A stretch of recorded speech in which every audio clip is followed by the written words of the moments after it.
Hello, Michael. Hi, can you hear me okay? Yeah, can you hear me? Awesome. So Yes. I just briefly introduced you, and I said that you are from the MGZ Designs company, and I was just telling about this shawl that you're wearing. So that was the first time you caught my attention. I just saw you dancing. I think it was the red version, right? When you in that Yes. dancing pose with the I mean, this is just the picture you can't see and swipe, you have to give a follow right there and then. Um, I'll tell you something, like I have to confess. So while the whole American population was chopping their potato salad and coleslaw, I was watching 365 days of dance on your Facebook. Oh my God, really? And the thing that caught my attention, like at some point you said that if I don't dance, I just exist to exist. And that Yes, really sort of like made me think, do you feel the same way about knitting? I do. I actually do. Lately, dance has not always been my friend, and knitting has been the thing that I pick up, and I feel at peace. I feel at home, and I go into it, and I just my hands fly into a new design and I just can't stop doing it. Like there were days where I would literally skip eating or I would skip doing anything else besides knitting and being like, I have assignments that I need to do. Right. I'm just gonna sit and knit. I can totally relate. I mean, I can get lost in knitting for hours and hours. Like, I have to actually remind myself to get up, take a break, like go get some water, get some Yes. snacks. That's actually my next question to you. So I'm thinking, like, like, I mean, I'm not a dancer, but I'm imagining that it's a very, I mean, you're classically trained ballet dancer, right? So this is Yes. something that like it's a grueling routine. You have to work out for hours. I mean, you have to stretch, you have to do all the like repetitions of the moves. It seems to me that it's like it's almost unnatural for you to just sit and knit. Like, am I wrong?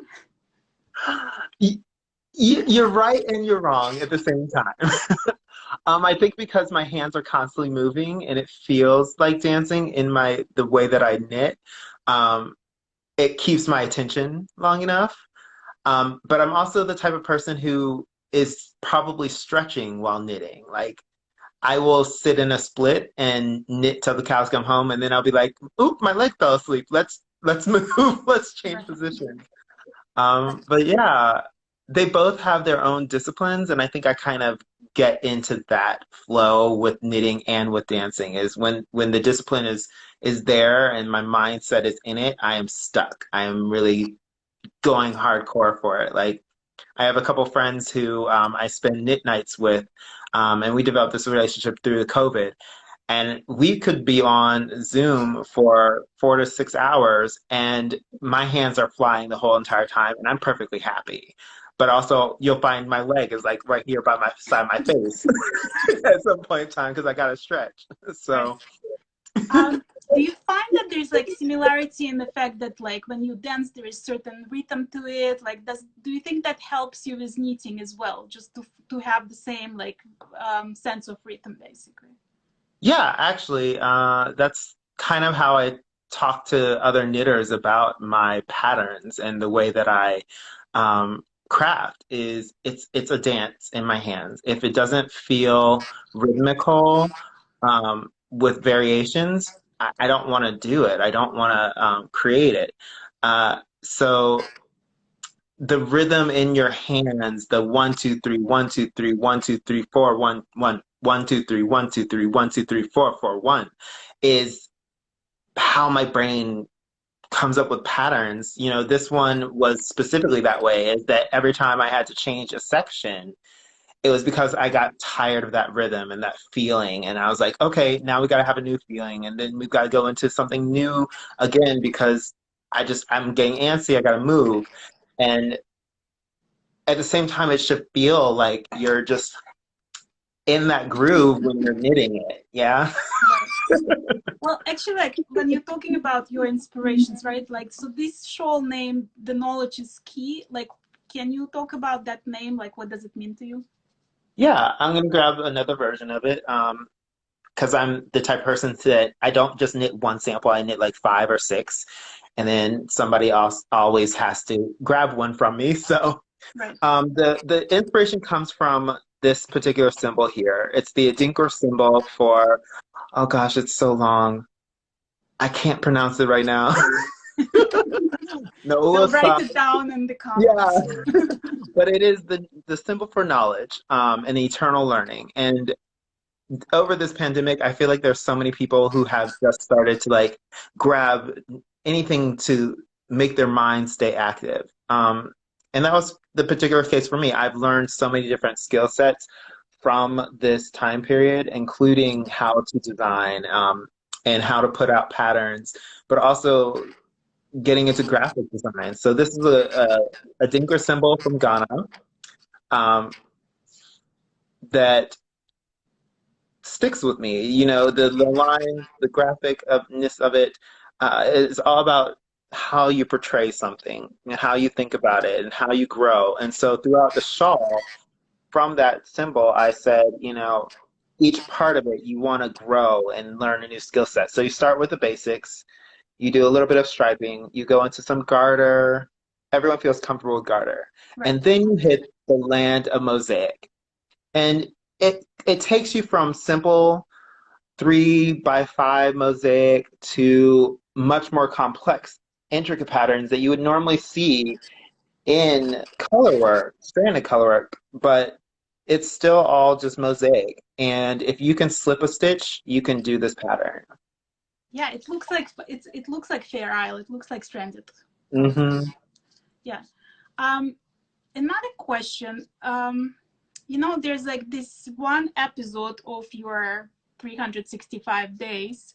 It was number 336, if anybody else wants to check it out, where you say that every moment is an opportunity to be unique. And you're basically doing house cleaning, where you grab the broom, and suddenly we have like this whole dance in the kitchen. Does that ever happen with your knitting? Like, do you sit and knit and then suddenly you find yourself like performing? Kind of, sometimes, yeah. Um, I I find inspiration to move in everything, and so knitting is a performance to me. Um, that particular moment of me in the kitchen, I literally had set the task for that year to do 365 days of dancing. And I said to myself, no matter how you're feeling, you can still move this body. So express it in that moment. And I was like, I had not recorded. I am so tired. It's the middle of the night. Let's grab some things in the kitchen and go. Turn on this camera, see what comes out, add music later. And sometimes that's how I feel about my knitting is it's the performance is not necessarily having a plan. It is letting the fingers tell you what they should be doing. Yeah. Um, and I do chart and I plan out certain steps of it, but my chart may start with just the corner of something. And then as I go along, I'm like, oh, I dropped 6 stitches there, but that looks really awesome. Let's add that in. And then does that make any sense? And I'll keep playing with it. And then I have show and tell. You know, the performance for a knitter is being able to show others. So that gives me that same performing high, per se, is to show my work to my fellow knitter. Um, and each time it's just magic because you know they'll tell me you know that the pattern looks awesome in a certain way, like this is another version of the same shawl, Hmm. but I'm not a fan of variegated usually, and so I just want to try it. It's not the same feel, Right. but it is a performance in a way. It's its own dramatic entertainment, and people still gawk over it, and there's a feeling of warmth when you perform that also happens with your knitting. I'm sure you feel it all the time. Is when someone wants to come over and squish.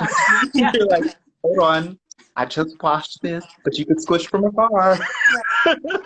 Well, with me it happened, you know, when I went to Rhinebeck, I decided to wear like the thinnest Shetland lace shawl that I ever made. And suddenly every single person wanted to touch me with their watches and their rings and everything. And I was just like, okay, like that's gonna get destroyed in 20 seconds, but okay. Right. I noticed you said somewhere, like in one of your posts, that basically like this, the knowledge is key is your first design, right? And that's just happened recently, like in January.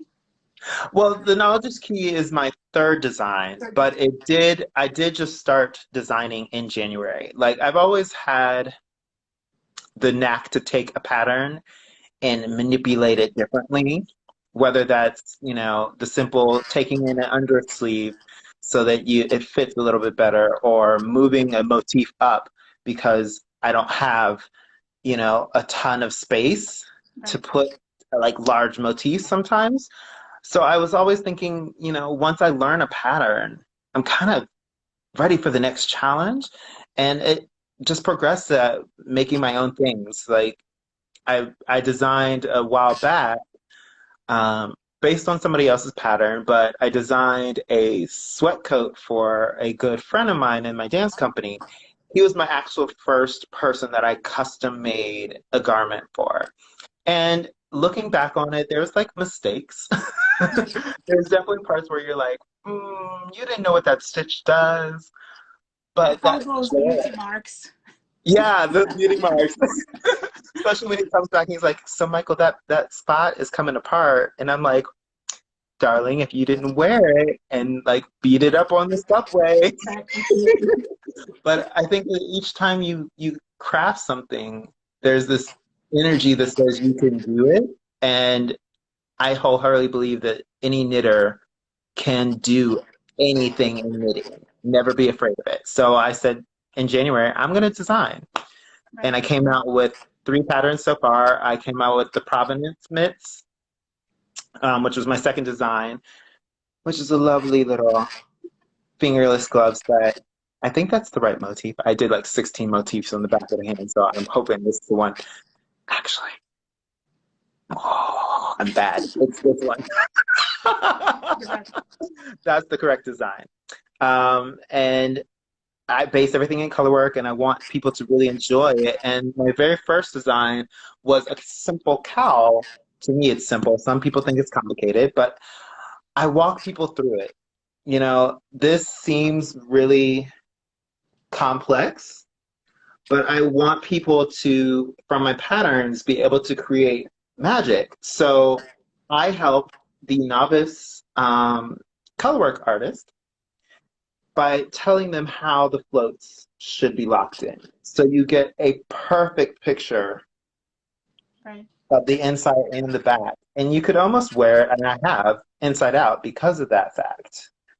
Um, and that's my goal with all my designs, is that it's easily accessible, even when it looks complicated. The directions give you so many hints how to read your stitches. The thing that I was not um, taught through most patterns is how to look at your stitches. Do you know how they mount, how they fit, how you lock them in place? What is the meaning behind locking in place? Because I jumped into colorwork and its first pattern was a Norse pattern, and it said knit 16, then change 4, then change 6. And I was like, I don't know how to do these things. Explain deeper. Do you think, like, I noticed that you teach some kids ballet classes, right? Or do you think that skill as a teacher, as an instructor, helps you with designing the patterns? Like, do you look at everything trying to explain it in the simplest terms so like any beginner, any novice will understand? Yeah, that definitely has come into play. I teach predominantly young children. When I'm in school systems, I'm always teaching like kindergartners through third grade, um, because apparently I have a ton of energy. Even though at this current stage in time in my life, I'm like, I have no energy for these children, but I try. Right.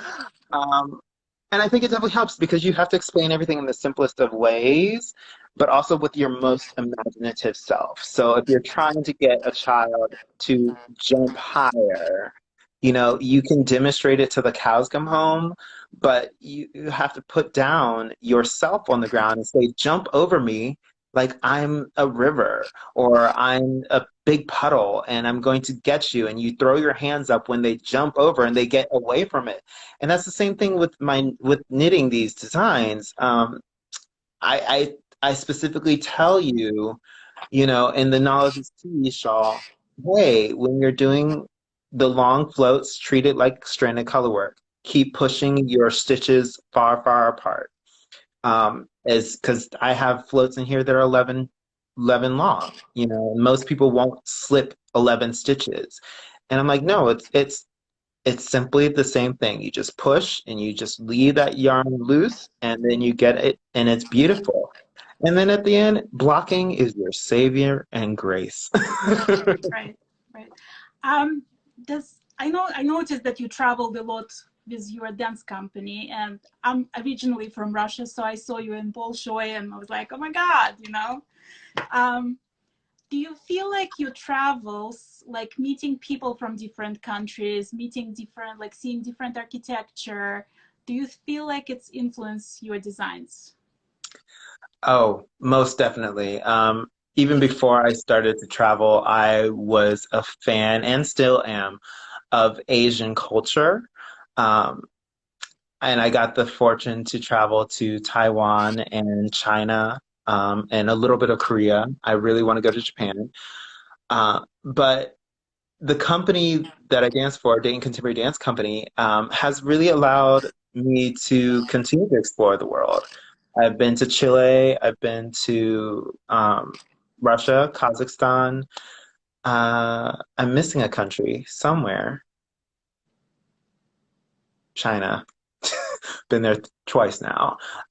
But each time I go somewhere, it's the architecture and the textiles and the way that another culture sees art that really sticks with me, and also the language. The language often drives my patterns. Like the current pattern I'm working on um, has feelings of my love for Asia, like how a design just comes out of nowhere and kind of falls into place, and then it mixes with symbols and different energies that also fall into another culture's life. Like this is another symbol from Adinkra, the Sankofa.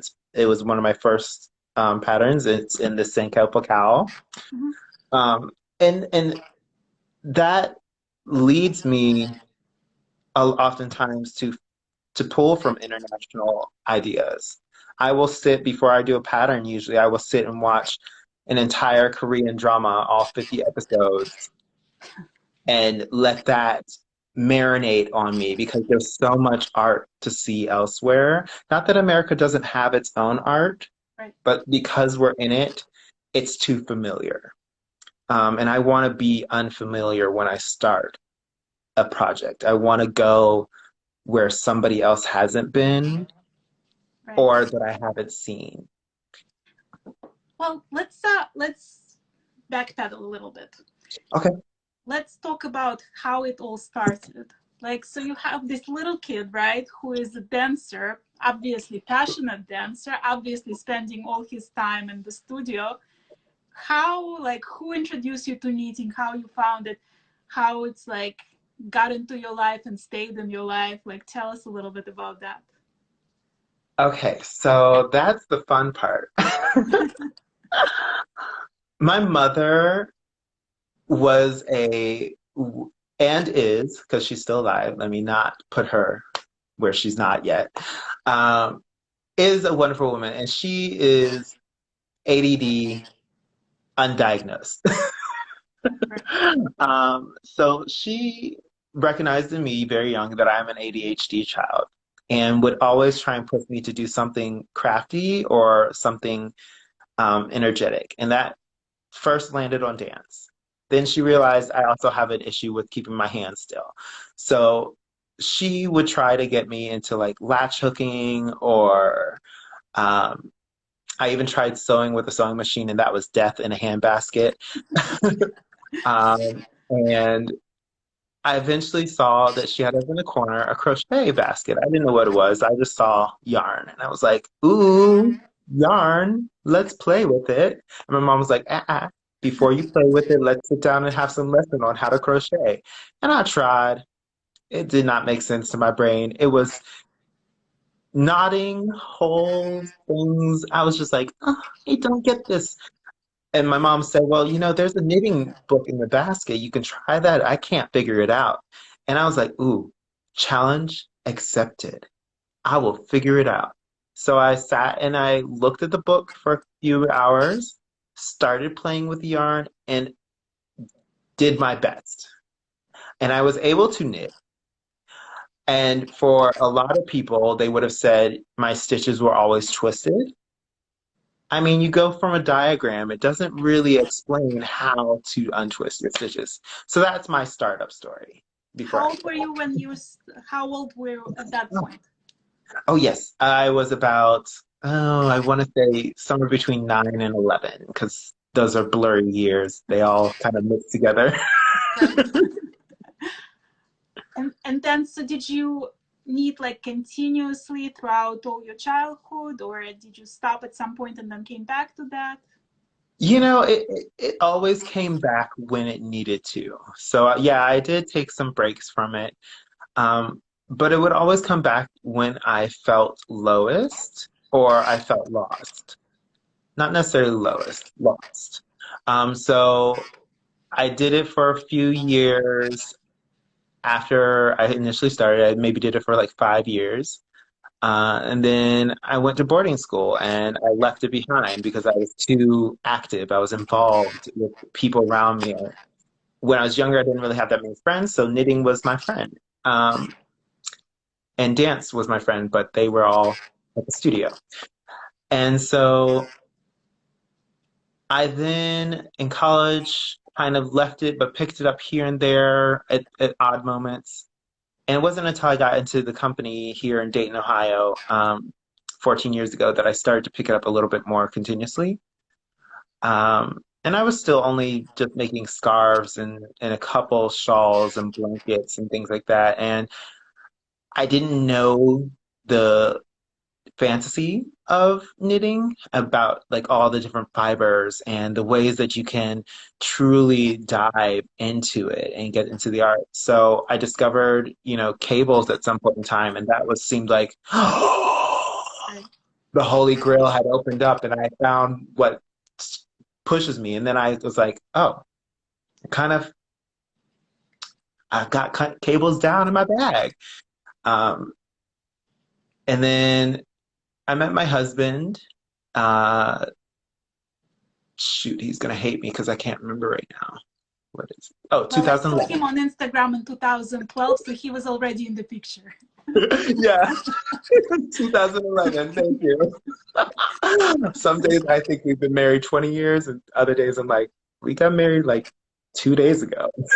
Right. Um, but 2011 I met him, and so in 2013 I picked it back up seriously, um, because I needed something just to keep us, sane in a way.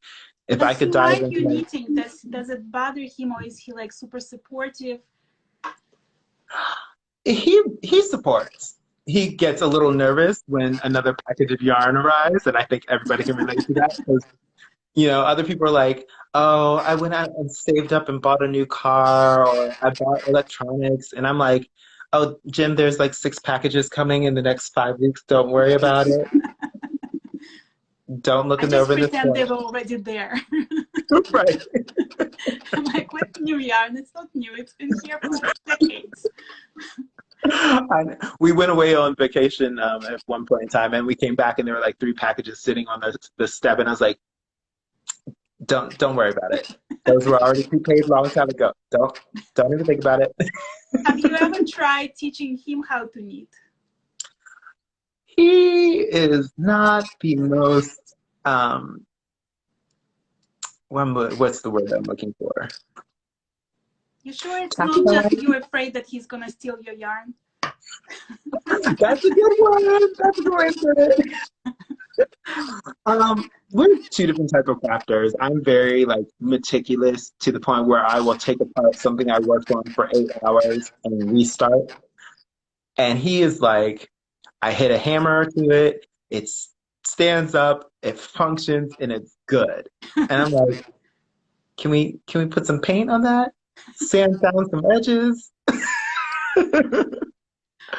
Another thing I noticed when I was watching one of your videos that you need Continental. Like, how did that happen? You know, I think I always knitted Continental. The book that I picked up, I can remember it very specifically, had like all different kinds of ways to knit. I think it maybe there was three images, and one held it in the right hand, one held it in the left hand, and one pinched it. Um, and so I tried my right hand, and I could not get mechanics to save my life. But somehow the left hand just said, "We hold, and this is how we hold it, and here we go." Right. Um, and it wasn't until 2.5 years ago, maybe, that I started to try and figure out, is there a way for me to become more efficient?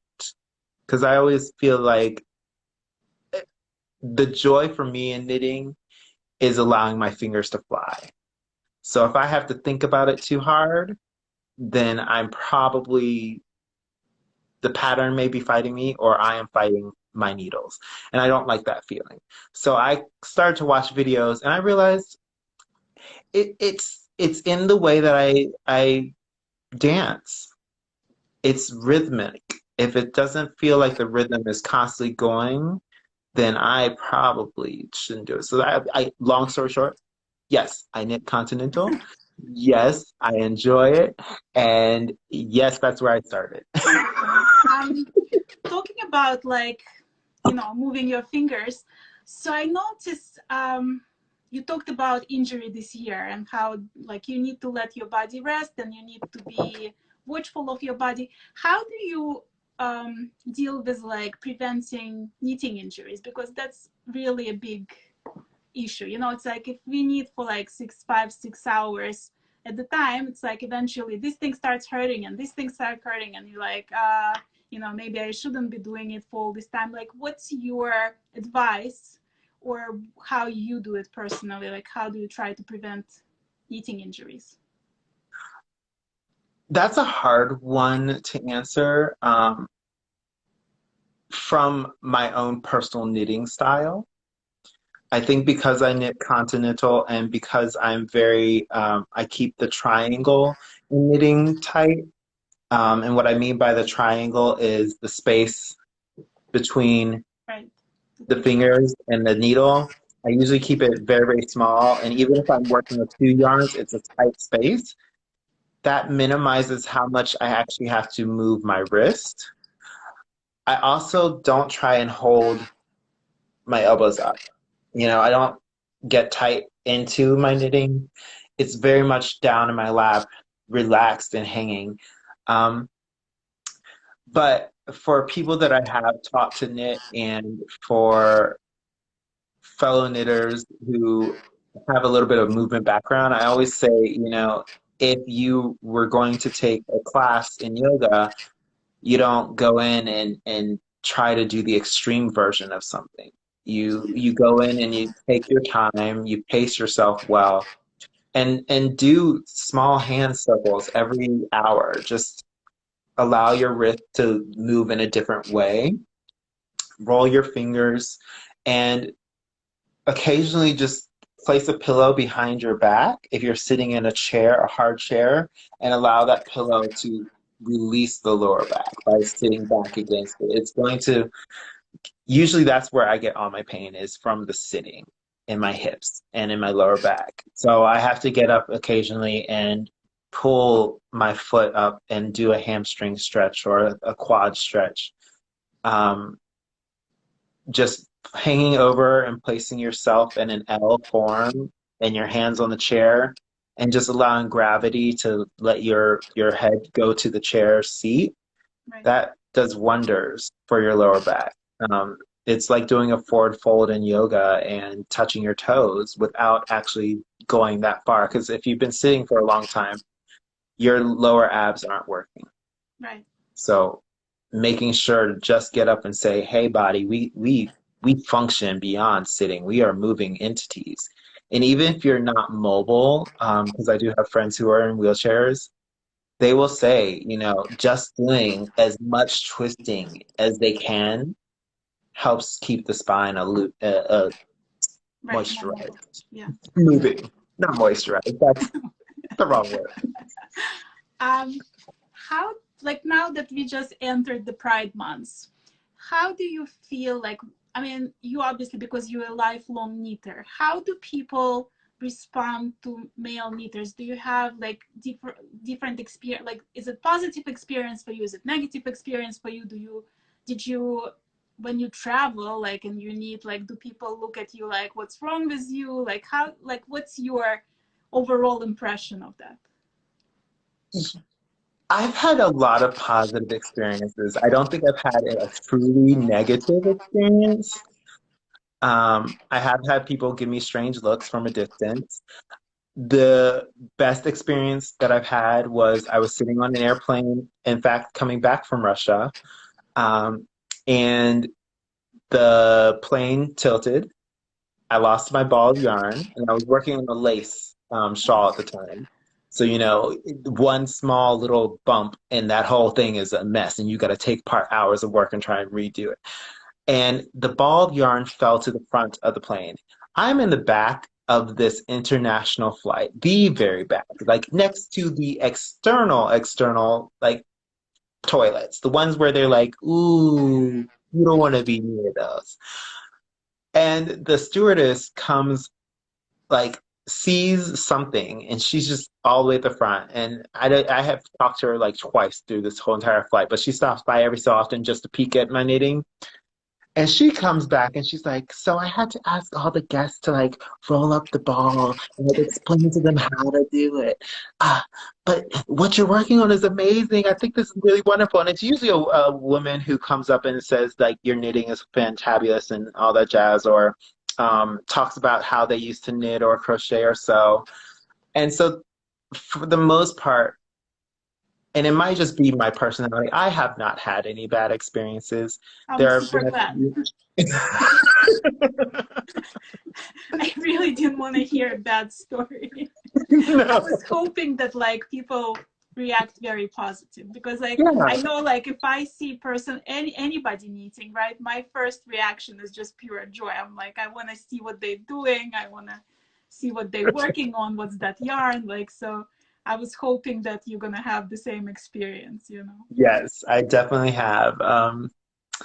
There's been a couple moments where I've met men who have expressed interest in it, and they will, like, I don't know if it's their girlfriend, wife, or whatever. There's a person, it's usually a woman that they're walking with, and they'll like backtrack at some point. It's because I usually sit down at Whole Foods, and there's like this giant couch at the Whole Foods that I go to, and I will park myself there and sit for a couple hours and knit. And there's been a few times where a man has backtracked as his wife is off shopping, or a friend or whoever, and be like, "So is knitting hard?" And I'm like, "No, it's not. It's not hard." He's like, "But I think that my hands are too big for this." And I was like, "You just got to find the right size needles for you, and you will be fine." Right. And I think there's a fear for some men that it doesn't equate to masculinity. There's a fear that it detracts from what they've been brought up to do. Right. Um, and I feel it's human to want to make what you wear. It's human to make anything. Well, if you Um, think about it, like historically, there were male knitting guilds. Like this is how it yeah, started. Women were not even allowed into that thing. They were not good enough for knitting, you know. And suddenly it turned into this whole thing, and that's another thing I wanted to know. So when we've met, it was like the first day we've met, it was over men and shawl, right? So Romy Hill's son got basically like she got bullied over her son wearing a shawl. My son, both of my sons wear all my shawls, and my dad loves to model for me. So it's like I don't even understand this whole like why would somebody stop from putting, you know, proudly the thing that they make or their spouse makes or their mom makes. So do you wear your shawls all the time? Did you ever have experience when you wore a shawl and people were like, what is this you're wearing? I've not had that experience. And I think because partially I choose not to hear it if it does happen. Um, but all my designs personally, because I mostly wear mine, and there's a couple that I do wear that the color sense I choose often doesn't pull people's attention, and that's not to slight pinks and purples and blues and all the shades that are sometimes lend towards a more traditional feminine aesthetic, Right. because I will wear those in a heartbeat. I have that pink and brown one that you saw, and every time I wore that out anywhere, people would be like, Right. I'm like, yeah, I know, I made it. Thank you. I'm gonna go over here and get this coffee now. Um, I think it's the way that people wear it. If you wear it with confidence, people are going to notice, and it is up to you to accept that notice in a positive or negative light. Right. Um, it's the same thing with when I teach dancing. You know, I tell my students, you choose how the person in front sees you. And if you dance it that way, they will eventually see you that way. Right. So the same thing with wearing a shawl. Tell me a little bit of like what's you said somewhere that like you have 3 designs out and 6 designs in your head. Like where you see yourself, whatever, a year from now. Let's not go 10 years from now. Let's go like a year from now. Do you have it all planned, or is it like you wake up in the middle of the night and you're like, you know what, I have to do this thing? Like how does it work with you? Well, it was a couple of months ago. I had this giant plan for MGZ Designs Co. I thought I am pumping these patterns out and my brain is on fire. I can get these things done. I'm knitting up a whirlwind. I'm going to have 12 patterns by the end of the year, and I'm going to have a pattern out per month. Yeah, and then I got a job promotion. Technically, I just got more responsibilities. And then I went back to school, and things for knitting started to slow down. So a year from now, what I see is having at least 10 patterns out, um, being able to teach a little bit of knitting here and there. I definitely don't know that I want to start classes, but showing up and assisting or hosting my own colorwork classes, because that's what I do, is I do color work. Uh, I also see connecting with friends who are on international circuits for different things. Like one of my good friends who has truly inspired me to move forward in this career, Keenan Goldsmith, the knitting bartender, has this goal to jump into the international European market for knitting. Um, and he's brilliant and he's absolutely amazing, and his energy inspires me. So I wanna just see where this takes me. And I'm glad that people enjoy my designs and have fun knitting them. That's the most applause ever, is that somebody looks at the design and says, I can do that. Well, do you feel like this like a sense of high when you see somebody make your shawl? Like does it make you feel super happy?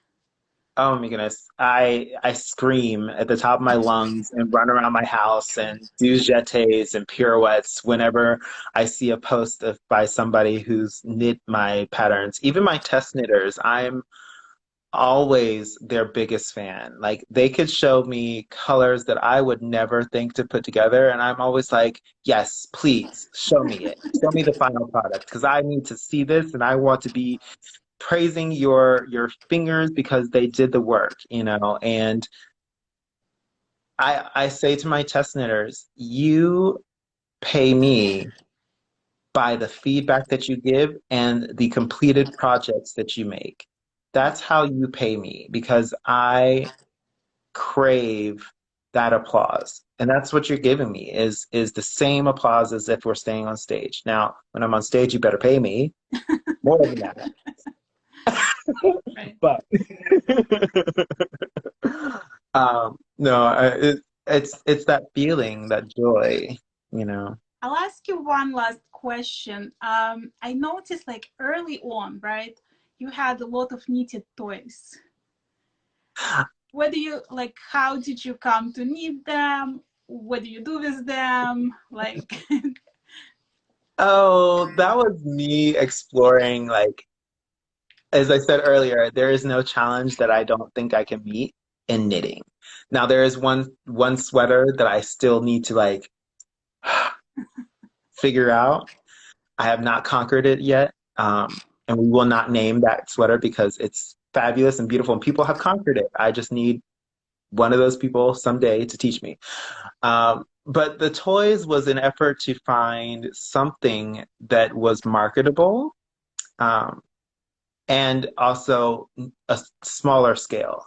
Because I was doing so much dancing and traveling, I needed something that I was going to finish really quickly, and toys just kind of came out as the solution. And also, they make great holiday decorations. So for a while there, I was in this decorating kick. Every possible holiday had some sort of decoration, some sort of toy to go with it. It could be the Day of Donuts, and there was a decoration for the Day of Donuts, and I had to put it out. But I kind of fell off that bandwagon. It requires a lot of playing with that fake stuffing, and I just allergies. I hear you. I actually like I crochet toys sometimes, but I Hmm. just like I do it like I usually finish like an extremely long project, right? Like I'll do a Shetland lace shawl that takes me like 4 months. And then as I'm finished with that, I have this like sort of withdrawal when I can't start another project. Like I'm mentally still in that shawl, right? Like, and I cannot just like go and start something else. Like I don't even know what inspiration I'm seeking yet. I sort of need like this little break, and that's when the toys come in because it's like it's 1 2 days and it's like boom, it's ready thing.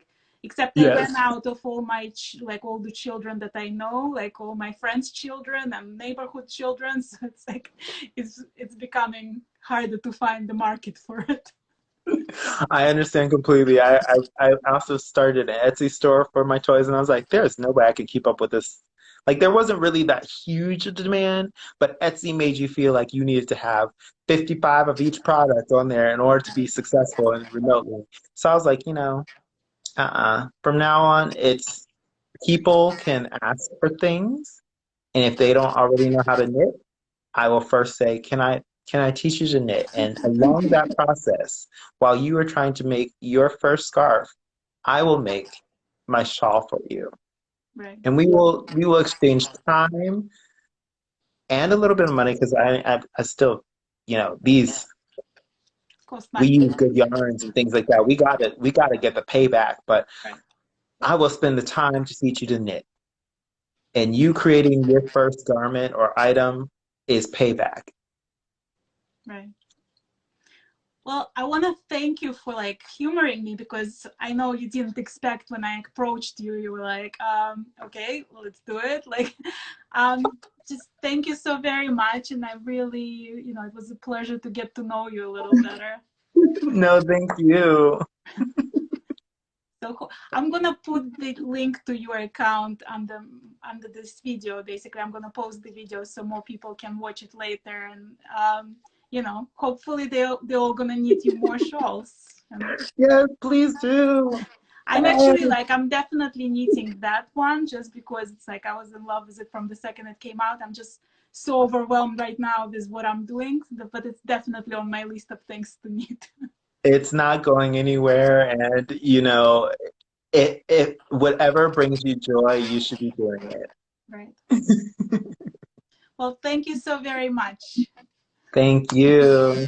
Okay, bye.